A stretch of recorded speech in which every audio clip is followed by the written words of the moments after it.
Princess and steps in for King Charles during significant royal duty. The Princess Royal travelled up to Scotland on Tuesday for a very significant ceremony. The King's sister, 74, held an investiture at the Palace of Holyroodhouse in Edinburgh, Scotland, on behalf of the monarch.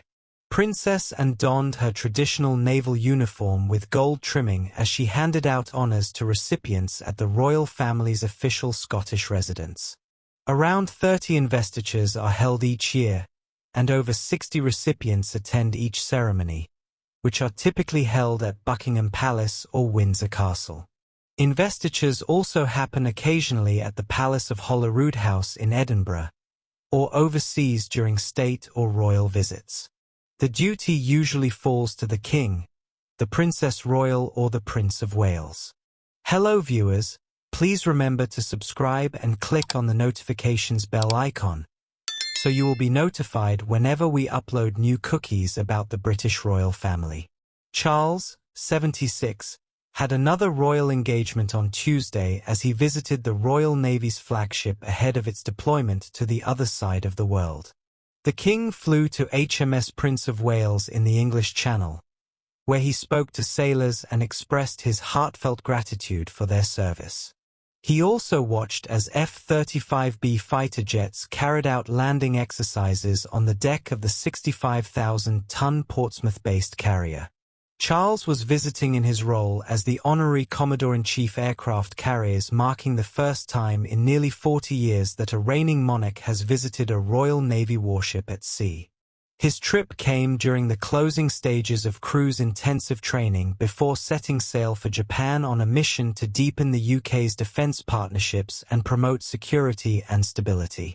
The monarch told personnel, "As you prepare to set sail as the flagship of the UK Carrier Strike Group, building on the success of HMS Queen Elizabeth's inaugural deployment in 2021, I just wanted to express, on behalf of the nation, my heartfelt gratitude for the extraordinarily valuable contributions and personal sacrifices that you and your families continue to make in the name of duty. I can sense the anticipation and excitement amongst many of you today for what lies ahead over the next 8 months, and all I can say is I will be watching your progress with great interest."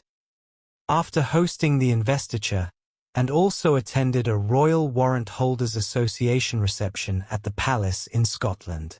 The Palace of Holyroodhouse is the official residence of the monarchy in Scotland.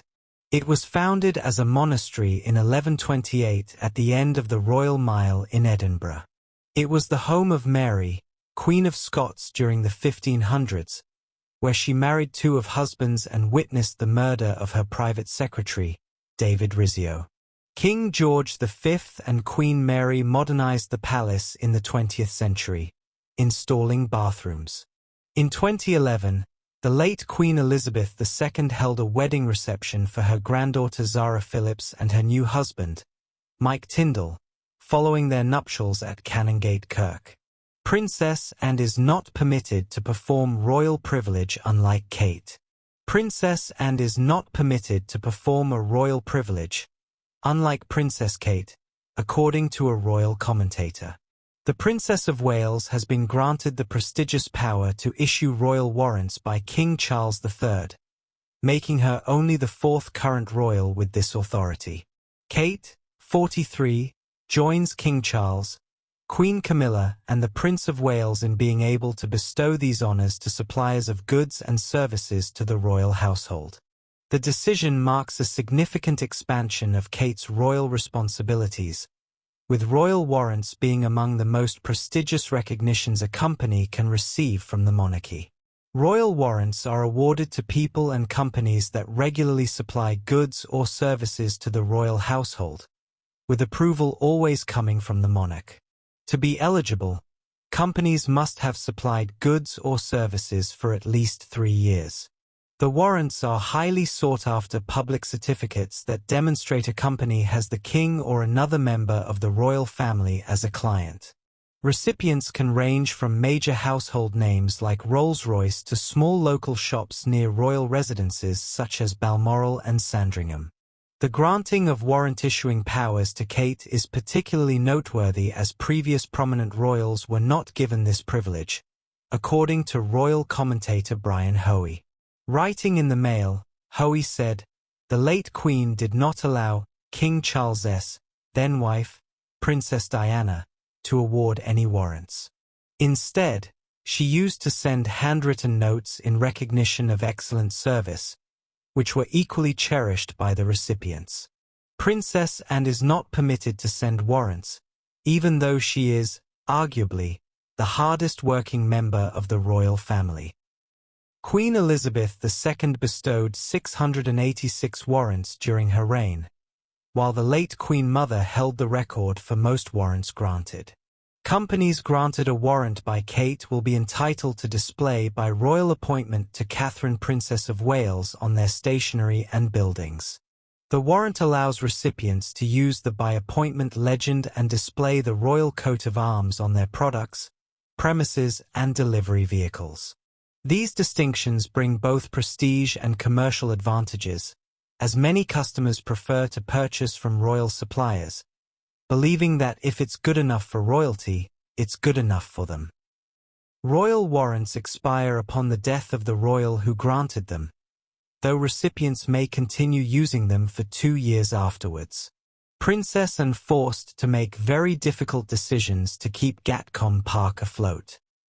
Princess Anne has had to make very difficult decisions to keep her 700-acre Gatcombe Park estate running, royal experts claim. According to Professor Kate Williams, the cost of living crisis hit the Princess Royal and her family hard, particularly after the Festival of British Eventing was cancelled after 40 years last year. Mark Phillips, Anne's first husband, previously said that the decision was down to costs, particularly insurance, increasing so much since the pandemic. Left with no choice but to pull the plug on the tradition, Anne, 74, was said to be devastated. Kate said, "Gatcombe Park is an expensive place to run. It's a huge estate and the inflation, cost of living crisis, has hit them hard." Princess Anne's public-facing work is also set to take her abroad as she prepares to represent King Charles on a visit to the Netherlands on the 21st and the 22nd of September. The trip will commemorate 80 years since the Battle of Arnhem and will remember the World War II battle that was part of Operation Market Garden, which took place in the Rhine. It will be Anne's first abroad engagement since she traveled to Paris for the Olympics in July. Thanks for watching. Please don't forget to like this video and drop comments. And most importantly, don't forget to subscribe and hit the notification bell so you don't miss anything.